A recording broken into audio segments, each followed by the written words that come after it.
Schmo with the pro, with the number 14 ranked UFC Flyweight Maycee, the future Barber in the flesh, here at Urijah Faber's Ultimate Fitness. Team Alpha Male, how we doing? In the flesh, I'm great. How are you? The Schmo can't complain. We saw you doing some sparring. It's Wednesday against Jessica Rose Clark.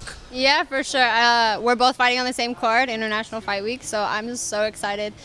She's become a great friend and a great teammate of mine, and I'm very thankful to have her here. Replacing Casey O'Neill against Jessica Evil Eye. When you first got the nod, what was the reaction? When I first got it, it was the day after my fight. So they offered me the fight, and I was like, well, of course, I called her out. So, why not? It was the fight that I wanted. I was already in shape, and I came out completely uninjured, so it was perfect. And what intrigues you the most about the matchup with Jessica Eye? Someone you've had your eye on for a long time in this division. Yeah, for sure. Like I said in the cage and in my post-fight interview, I feel like her and JoJo they're both kind of like the gatekeepers of the sport. I mean, they've obviously really good fighters, but at the same time, they've stuck around in the top 10 for quite some time, and I was there for a little while, got injured, and now I'm back, and I want to break into the top 10. So I feel like fighting Jessica is a perfect matchup for me, and is a perfect spot for me to start working my way up into the top 10. Well, speaking of speaking inside the cage in the post-fight interview this past weekend, Erin Blanchfield, she gets her hand raised, and she calls out the winner between you and Jessica Eye. How do you feel about a potential matchup with you and Erin Blanchfield?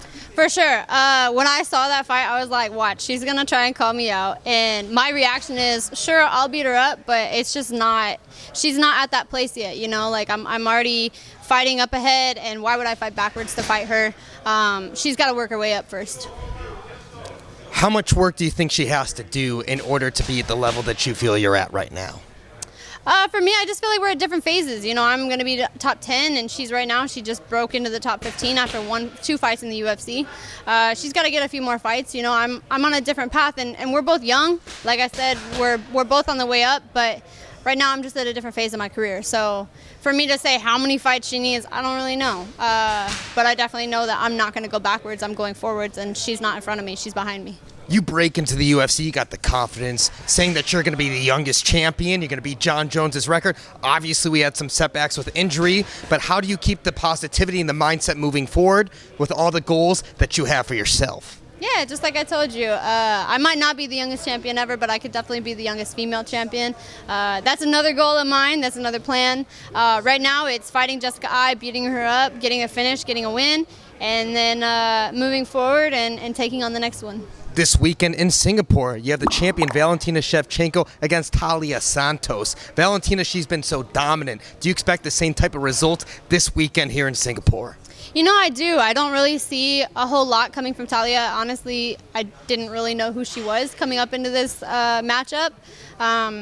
She's not one of those fighters that you like pay attention to as like, oh, that's the girl to beat. That's the girl to beat. No, Valentina is the girl to beat, and I don't know too much about Talia, so maybe I'll go home study a little bit, but I don't foresee her being the one to beat Valentina. Looking down the division below you, you got the rematch between Joanna and Zhongwei Li. Very exciting fight, but Joanna, a 2-year layoff, maybe 2 years plus. What's your expectations for this fight, and can it live up to the first one?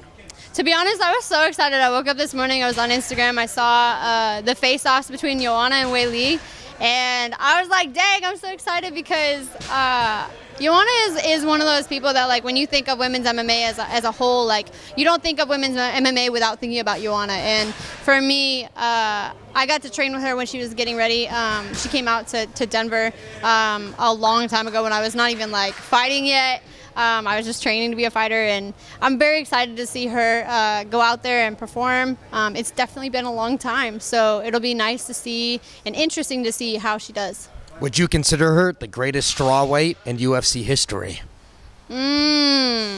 I don't know if I would consider her that. I mean, there's kind of a bounce between her and Rose. I truly have a battle between the two of them because they're very, very well-rounded fighters. They both have a lot of skill set, and they're both very dangerous fighters as well. So Rose's most recent performance didn't sway you in any way, shape, or form for that? It didn't. It didn't. I think that Rose's performance was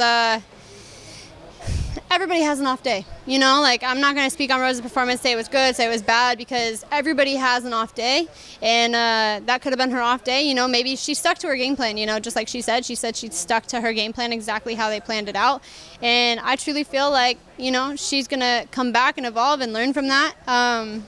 And Rose, honestly, when she's on, so I definitely could see her come back and get the title back for sure. It's nice to chat with you when you're not cutting weight, not dehydrated. I know, it's so great. No, I mean, coming off of a fight and then going right back into a fight, I mean, the weight's good, training's amazing, life is great. We're just out here grinding, working hard, and I'm ready. And you got your home here in Team Alpha Male. I do. I love it out here. I mean, Danny, Joey, Uriah, Chris, like Garamit, everybody here, the team, everybody is really cool to be around. The weather's beautiful. I mean, it's so nice out here, so why not? Spoken like a Team Alpha female. Can we get a final message for all the Maycee Barber fans out there worldwide? Yeah, for sure. Thank you guys for supporting the future, and I appreciate you all and all of your support. She's the pro. I'm the Schmo. Sacramento, California. We're out.